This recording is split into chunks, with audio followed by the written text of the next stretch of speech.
దేశవ్యాప్తంగా ఎండల తీవ్రత పెరుగుతోంది. జనం ఉక్కపోతతో ఉక్కిరి బిక్కిరవుతున్నారు. ఎయిర్ కండిషనర్ గదిలో నిద్రపోయినా చాలా మందికి సరిగ్గా నిద్ర పట్టడం లేదు.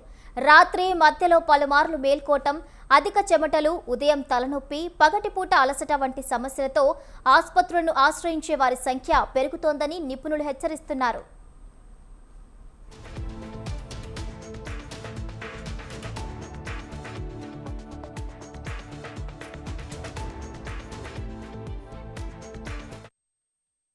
తీవ్ర ఎండలు, రాత్రిపూట కూడా తగ్గని ఉష్ణోగ్రతలు శరీరంలోని సహజ ఉష్ణోగ్రత నియంత్రణ వ్యవస్థను దెబ్బతీస్తున్నాయి. సాధారణంగా మంచి నిద్ర కోసం శరీర ఉష్ణోగ్రత రాత్రివేళ స్వల్పంగా తగ్గాలి. కానీ వేడి తీవ్రత ఎక్కువగా ఉన్నప్పుడు ఈ ప్రక్రియ సరిగ్గా పనిచేయక నిద్రలో మెలకువ వచ్చి నిద్ర పట్టని పరిస్థితి ఏర్పడుతుంది. ఇటీవల ఏసీ గదుల్లో నిద్రపోయినా నిద్ర సమస్యలతో వస్తున్న రోగుల సంఖ్య గణనీయంగా పెరిగిందని వైద్యులు అంటున్నారు. అధిక వేడి కారణంగా శరీర ఉష్ణోగ్రత నియంత్రణ దెబ్బతిని నిద్రకు అంతరాయం ఏర్పడుతోందని అంటున్నారు.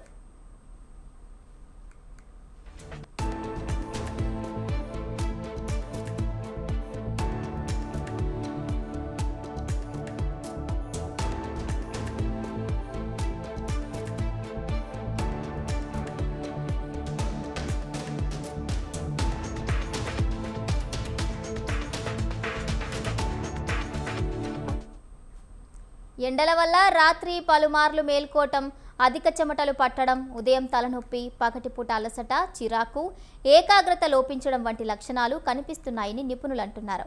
అలాగే ఆస్తమా, అలర్జీ, శ్వాసకోశ సమస్యలు, గుండె సంబంధిత వ్యాధులతో బాధపడే వారిలో ఈ సమస్యలు మరింత తీవ్రమవుతున్నాయని వైద్యులు చెబుతున్నారు. అధిక వేడి, డీహైడ్రేషన్ కారణంగా శ్వాసనాళాలు ప్రభావితమవుతుండగా చాలా చల్లటి ఏసీ గాలి గొంతు పొడిబారటం, ముక్కు బ్లాక్ అవటం వంటి సమస్యలకు దారితీస్తోందని అంటున్నారు. ఎండల నుంచి ఇంటికి వచ్చిన వెంటనే చాలామంది ఏసీని అత్యల్ప ఉష్ణోగ్రతకు సెట్ చేస్తుంటారు. అయితే ఇలా ఒక్కసారిగా చల్లని వాతావరణంలోకి వెళ్లటం కూడా నిద్ర నాణ్యతను దెబ్బతీస్తుందని వైద్యులు హెచ్చరిస్తున్నారు. అత్యధిక వేడి తర్వాత అకస్మాత్తుగా చాలా చల్లటి గదిలోకి వెళ్లటం వల్ల గొంతు సమస్యలు, కండరాల అసౌకర్యం, నిద్రలో అంతరాయం ఏర్పడవచ్చని చెప్తున్నారు.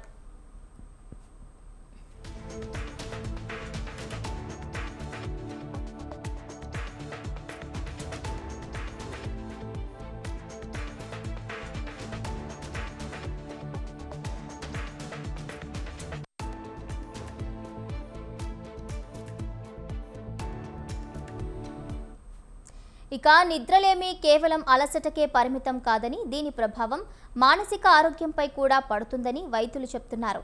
దీర్ఘకాలికంగా నిద్రభంగం కలిగితే ఒత్తిడి పెరగటం, రక్తపోటులో మార్పులు రావటం, రోజువారీ పనితీరు తగ్గిపోవడం వంటి సమస్యలు తలెత్తే అవకాశం ఉందని హెచ్చరిస్తున్నారు.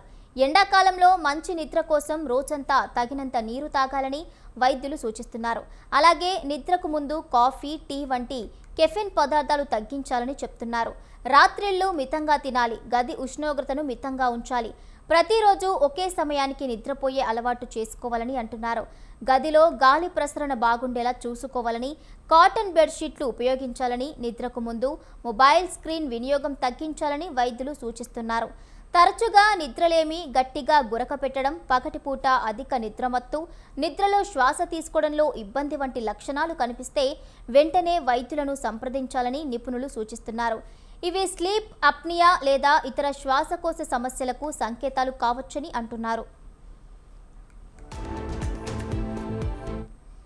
వేడి తీవ్రత పెరుగుతున్న నేపథ్యంలో కేవలం ఏసీపై ఆధారపడకుండా శరీరానికి తగిన హైడ్రేషన్, సరైన గది ఉష్ణోగ్రత, గాలి ప్రసరణ వంటి అంశాలపై కూడా దృష్టి పెట్టాలని వైద్యులు సూచిస్తున్నారు.